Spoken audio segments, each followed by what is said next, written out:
Hi, welcome back to Changing Scripts. This is Stephanie. I'm trying a different side of the apartment to do the video from today in an attempt to still be able to look at my notes with a little less glare on the reading glasses here. It's funny, I got LASIK when I lived in Taiwan in 2003, 2004, but I had some eye issues last time I lived in China in 2009, and then I went for a year and a half in a PhD program, and my eyesight just went woo, like really quickly. So these are just like, I wouldn't say cheapy reading glasses, but pretty close to it. So, and they're meant to be used with a computer, so I wonder if the glare that I'm getting is from that. Okay, this is so not the point of the video. Welcome back to Changing Scripts. Let me tell you what this video is about, and that I don't need my glasses for. Okay, so check it out. I actually taught languages. Well, no, I didn't. I taught language. I taught English as a second language, both outside of the U.S. and inside of the U.S., and I also taught English composition at the university level in the U.S. I love playing with language, and there's a lot of things in my life that built up to playing with the language and teaching the playing of the language. Well, I thought it was teaching the playing of the language, but it was a required course a lot of times, so a lot of folks just thought it was something to do because they had to. And that is part of the reason why I'm not teaching right now, is it's hard to do something you really enjoy when the people in the room might not enjoy it as much as you do. But this is not the point, but it is part of the background as to why I started learning Chinese again. When I lived in Taiwan in 2003, 2004, I did learn a little bit of the language, but I got very frustrated very quickly because I started with the speaking, which is a really common way to start learning Mandarin Chinese. And I don't know how many of you have learned Chinese, or at least started to learn Chinese, despite the fact that I played a musical instrument for a large part of my early years. I'm not very good with the tones, and I got more frustrated than encouraged. And so every time I tried to learn it, I stopped pretty quickly. And I lived in Nanjing, China about 6 years ago, tried again just a little bit, and no, it just never took. So this time when we came back, we were living in Shanghai, and I love Shanghai as an international city. It's not just a local good, it's not just like, oh, Shanghai's nice for China. Oh no, bullshit. Shanghai's freaking cool globally. It's such an interesting place, and there's so many different sides to it.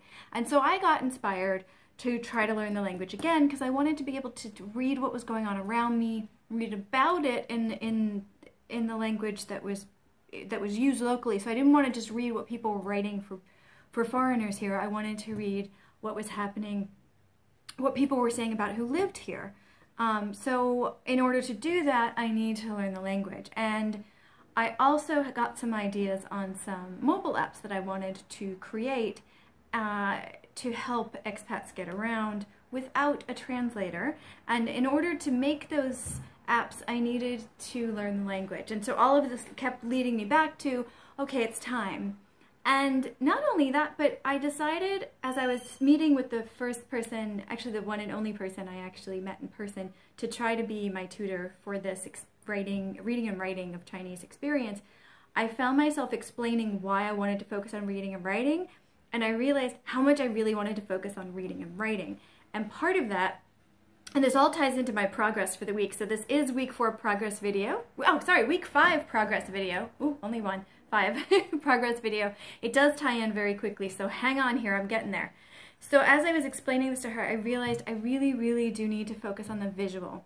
I am an auditory learner, but I'm really, really a physical learner, and here I am tracing again. You'll see me doing this in a lot of the videos. Is I'll start literally tracing in the air the characters, and I do that in the air on any sign that I see. I mean, it's just ridiculous how much the tracing really resonates with me, and I semi-wish if we could go back in time, I could start with writing, you know, in 2003. Oh my gosh, could you imagine how good I could be at the language by now? But you know what? I don't live in the world of regrets. I live in the present in 2017, and the fact that the characters are fascinating me for the first time in my life is awesome. There's also something from the PhD program that really, really led up to this moment as well, and I really thought about this today as we were walking down the street I've now enlisted my husband, although he's not officially studying the language like I am, officially, whatever, using apps like I am to study it. He is picking up some of the characters as he goes. He's much better at picking it up in person than I am. And so we kept stopping at street signs and trying to guess the meaning of things and looking at the characters we knew and that kind of thing. And I said, you know what? It's crazy. Because after learning some computer programming over the year before coming back to China, after pushing through Python and SQL and HTML I'd read a sim before and it's not that scary, but after pushing through the ones that were really complicated, and I wasn't only taking or doing it for a class, but I was also doing it for part of my research work. So there was massive motivation, so I couldn't just say, oh, this is too hard and stop. And so I had to push through, and getting through that insanely hard language really, really made me realize, and I don't understand how redundant that is, but it really made me realize that I could. And the whole thing of, I can't, it's too hard, went out the window for languages. And so this is the first foreign environment I've been in since then, and so I think that's part of it. I think that's a huge part of it, is now that it's not that I couldn't believe that I could really dig into a second language before, but the characters don't fluster me as much as they used to, because I got a database to work from a website. I mean, that feels tremendous, and people used it in a research study. There were glitches. Of course there were glitches, but it worked in the end, and people used it, and now they're currently collecting, or they've collected the data, and they're going to write a paper on their findings. But that's it. I did that with a lot of help and with a lot of research and a lot of crying, a lot of hitting my head against the wall, and thank you Stack Overflow, a lot of that too. But I did it. And so I feel like if I can do that in a year, that project wasn't a year, but learning all of that stuff did take up a year of my life, whatever, that encompassed a year of my life. If I could do that in a year, think of how much Chinese language I could learn in a year. And again, I'm doing most of my studying as I'm walking around, as I'm on the train and in taxis going to and from work, as I'm sitting at work waiting for my next task or my next candidate in language testing days. So I mean, I'm doing this kind of in my downtime, and it's making my downtime more enjoyable. Instead of it just being waiting time or travel time, it's turned into, let's blow open the characters so I can understand what's happening around me time.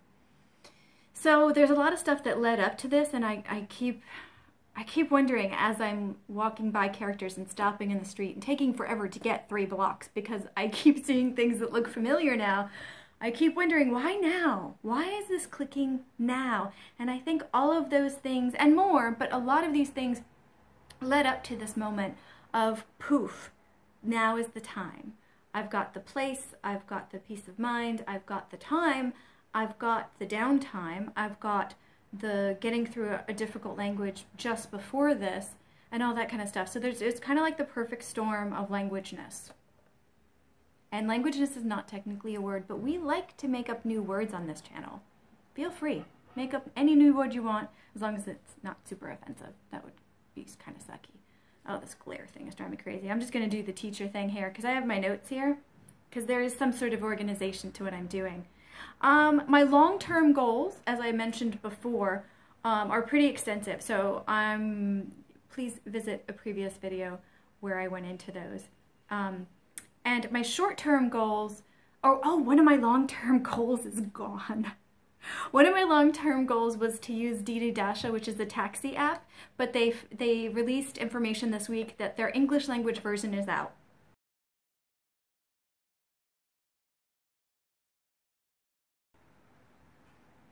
I would be lying to you if I said that I will be a purist and not use the English language version to get from one place to another in Shanghai, and that I'm going to push through the Chinese language version. That's probably not going to happen. I'll probably use the crutch, because if I need a taxi and it's too busy to just flag one down, I'm probably going to be too much of a rush to analyze language enough to push through the Chinese language version, at least for quite a while. So I have to scratch that goal off my list. But as far as short-term goals are, I'm still working with 3 or 4 primary things. Let's see if I can remember this off the top of my head, because for some reason I didn't write that down.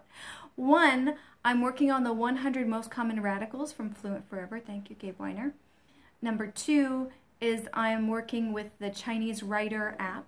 I'm working on HSK1, which has about 160 some characters, and it's a gamification of tracing the characters, and I'm doing about 3 to 4 different rounds of the game a day. I looked, there's 26 pages of that, 26 mobile pages, so there's like maybe 30 characters per page. So it's about 26 pages. I'm about a page and a half in, so they keep recycling the same ones over and over and over and over.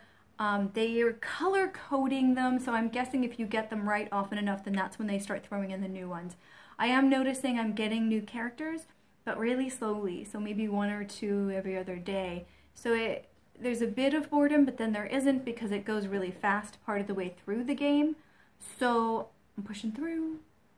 I reached oh, sorry, I'm listing off the tools. So I'm using Anki for the flashcard app for the 100 most common radicals, which is really helping. And then I'm using the tracing app, Chinese Writer, and then I will be starting the pronunciation stuff with with Anki. I'm making a pronunciation deck, or the pronunciation trainer, sorry, also from Fluent Forever. I know there's a 4th thing. I'm randomly looking up stuff. Looking up stuff in the wild, and that's what the characters in the wild video are. I just published one recently, or it's being published today. Yeah, I have to check on that. But there's that. So I am taking stuff that's happening around me, or that I see around me, and I'm kind of adding that to the things that I know. And I'm also taking paper notes of the characters that look alike, both in the tracing app and in the radicals, the 100 most common radicals. So there's quite a bit going on, and to be honest with you, although I work in an English language environment, because I am doing language testing in the English language, my candidates say their names in Mandarin Chinese, so I'm including this in their, and I have to say their names during the test as well in Mandarin, so I'm including this in pronunciation practice. I don't think that's cheating too much, because I do get quite a bit of range of different names every day that I do speaking examinations, and the more you hear something, the more likely you are to tune into the sounds, right? So I am including that in the pronunciation practice. I completely forgot that the past few times, but I think that counts. I'm in a Chinese speaking environment, and I have to really, really admit how much input I'm getting without even thinking about it. And if there's any doubt in my mind that that is happening, all I have to do is try to walk down the street 2 blocks. Oh, it takes forever now to get anywhere, because I honestly will stop and say, I know that one, I know that one, and I know that one, and I don't know that one. I wonder what that one means. And it will take me forever.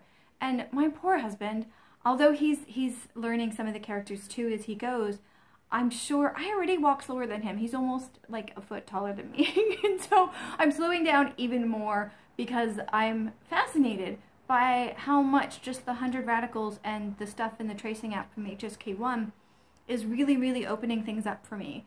Now there's the radicals, and there's the characters I'm learning, the basic ones, and then they're being combined for other meanings, so there's a lot of things that I see that have these as components, but it's not necessarily the meaning that I'm learning, which is fine, because honestly, I want to do this kind of like learning your first language a little bit, except obviously I'm not a baby, but I want tons of input, and then production. I honestly don't think I will ever write. I do want to type on my phone, but there's a lot of like you start typing in the strokes and the options come up, and so there's different ways to do that, sort of like a predictive text. So I won't really be writing it, but I don't really expect to have full-on conversations. It's not really my motivation. If it happens, it happens, but my goal is not to be able to sit down and have long conversations. I want to consume information online and around me that is in visual written form. That is my goal.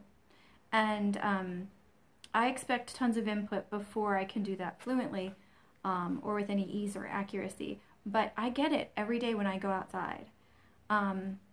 So those are the short-term goals, and I think I'm doing pretty good. I think I missed one day last week where I didn't do any of the flashcards, but honestly, the tracing is the tracing app Chinese Writer, and I did an entire video on that, and I'm going to redo it because I did it in sunlight and it sucks. So I'm going to go back and do it where you guys can actually see it.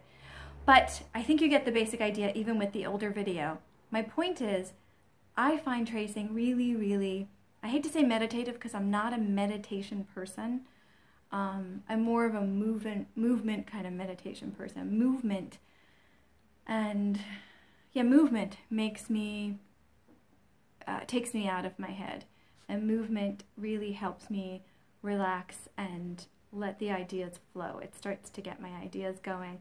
And even doing the tracing on a simple free app really, really relaxes me. And so I'm like getting through 3, 4, 5 different rounds of the game, and I'm not even realizing that I guess I'm studying. I suppose I'm studying, but all I'm doing is just motions. And so it feels really nice. It feels like writing Tai Chi. Honestly, I really, really like it. Really, really like it. When I have a tough time at work, I actually, and then I get to go to the break room where my electronics are, I find myself, instead of talking to people now, doing the tracing app, which is probably bad because I should be social, I like people, but I really like this tracing.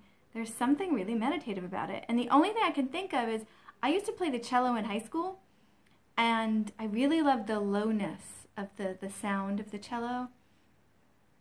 And I generally like string instruments more than percussion anyway, but there was a meditative kind of thing to, that's the wrong hand, I know that, I really do, but there was a meditative nature to the fingering on the neck, is that what it's called? Man, it's been a long time. I graduated high school in 1990, so it's been a really, really long time. Yeah, but yeah, so there's a meditation aspect to the tracing that I really, really like. So when I get frustrated with the 100 radicals in Anki, I'll stop, I'll switch over, I'll go trace for a while, and then I'll come back to the flashcards with the meaning on them. And I find that calms me down and gets me more open to the newness of the new characters that are coming through in the Anki 100 Common Radicals app. So I really like tracing. I don't think I'll really like freehand writing because I'm having to do it in my paper, whatchamacallit, paper notebook. And I don't like how bad my characters look, and I don't really have the same kind of satisfaction in writing them freehand as I do with just tracing them. I can do a kind of rhythmic, timed thing when I'm tracing them that I can't do when I'm writing with pen or pencil. It just isn't the same. So there's that. There is an obstacle that I hit this week that I made a specific video for earlier today that I'm going to import in here. So I'm going to leave space here for that experience. So I'll go over that right now. Hi there! I want to show you where I am today. I'm at the Shanghai Library on Huahai Lu. I believe there is another one in Pudong, which is over the river, but this one is down the street for me. I'm losing my shade here. I'm sitting just under a tiny little palm tree. How cute is that? Tiny little palm tree. And I wanted to share the reminder that I got this week about collocations in the Chinese language. And collocations have a few different names in the world. They could be called lexical bundles, they could be called word chunks. I'm just going to use collocations, which is the words that go together to make a specific phrase. In English, we have tons of examples of this. We say to have a party. A lot of Romance languages say to make a party. So to have a party, get dressed. There are words and phrases that go together that we just don't say separately, and we just don't say with any other words. So they're kind of cemented together. And that's how we use them. When I rediscovered or recognized the word for book in Shanghai Tushiguan last week, I was really excited and I let it go at that. But then this week I was coming home and I saw the full phrase for Shanghai Library and all the characters that went with it, and I thought, oh, I know Shanghai. It's the first two of this sign.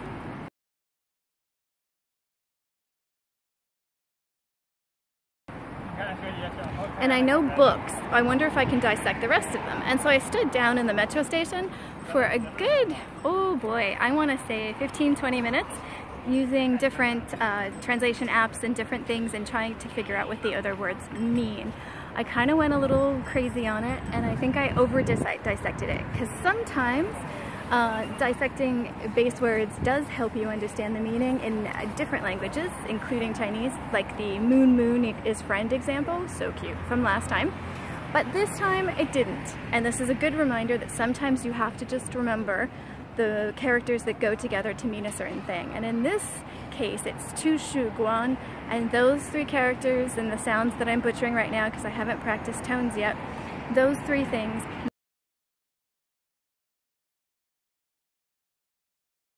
mean library. End of story, stop dissecting it, etc., etc. I do want to thank Richard from Chinese Language Twitter feed for helping me with this.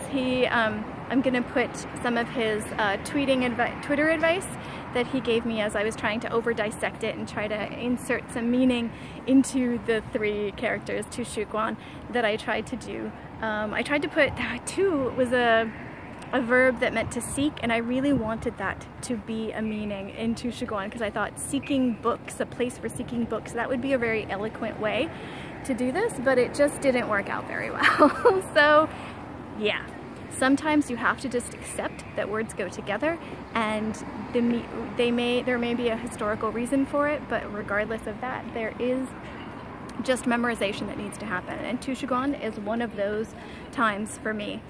Okay, the looks are getting a little much for me, and I'm sure they're not negative looks, but they are attracting attention, and I'm not used to that. Anyway, so remember, collocations, it's really important to remember phrases as they are used, not in how you want to use them. Arr. Okay, thanks. Okay, so what I want to do next is talk about my next week's goals. I do want to add on the sound component. I still need to add the pronunciation to the 100 common radicals. I'm learning them now in definition without pictures. I want to add pictures and sounds, because I like what Gabe Weiner is saying about, instead of translating, try to have, when they're concrete ideas, try to have a picture so that you bypass your first language. You've got the image. Images stick longer, and they're more powerful, and I'm a very visual person, so I want to add images and the pronunciation to the 100 common radicals so I can get those down, because those build up to bigger characters. So if I get those down, that'll really, really help with the inevitable 625 most common words, concrete words in most languages, which is my next flashcard deck. Again, another idea from Fluent Forever. I will veer off of that plan whenever it happens, but right now this is probably the most relaxed I've ever been learning a language, so I'm gonna go with it. I'm totally gonna go with it. So those are my two main goals for next week. Thank you to Patrick from Learn Chinese channel. I'm gonna get that wrong. Ah, my goodness. My notes are so sloppy. I have to get better at this.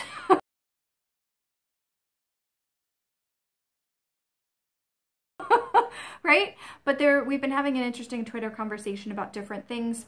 And there's a bunch of people that I'm hooking up with on Twitter. So if you're on Twitter, I'm Steph Fuccio, STPHFUCCIO. There should be a link in my YouTube channel information as well. And I'm starting to connect with other people who are either teaching or learning the Chinese language, and I'd love to have a bigger, wider community of folks that are learning it in and out of China, in and out of a Chinese-speaking country. But I don't want to stop there. If you're learning any language, I'd love to have you on board. I have a feeling that the process for learning languages is pretty similar, and the triumphs and the frustrations are similar. So I would love to hook up with folks who are just starting to learn a language. I'm a few weeks to a month in, depending on when you start the timeline. I'm more than happy to start the timeline at when I started the videos, because I was just doing the tracing for like a week or two before that. So, and this is the week 5 progress. So 4 weeks is over, so I'm about a month in. I can do math, I swear. So I'd love to hook up with people who are just learning languages in general, or who are interested about the process of learning language and the reality of it. So anyway, I'm adding a new category this week.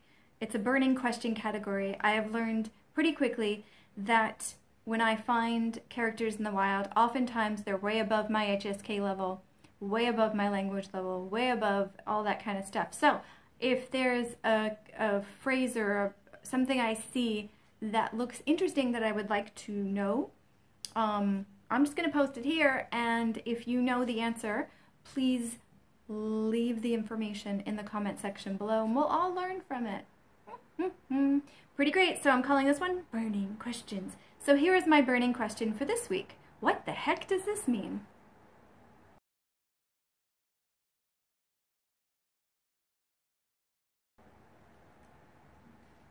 To give you a little bit of context, I saw that below, at the bottom of my apartment building. It's an older apartment building. It's about 6 floors.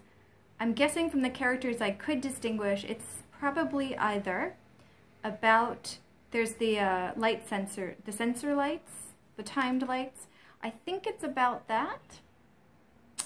I think, but I'm not quite sure. Is it telling people about that's what's happening? Although at night, they wouldn't be able to see the sign if there are no lights, because the lights take a while to go on.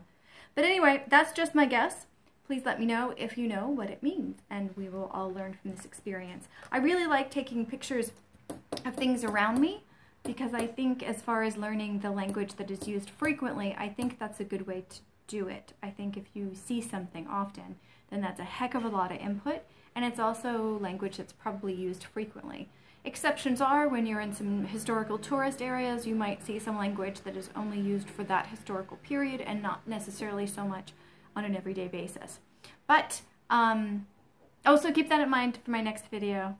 I have something special planned for you this week. It's awesome. I'm going to Nanjing, China tomorrow morning, which is, if you are a history buff, the old Nanking.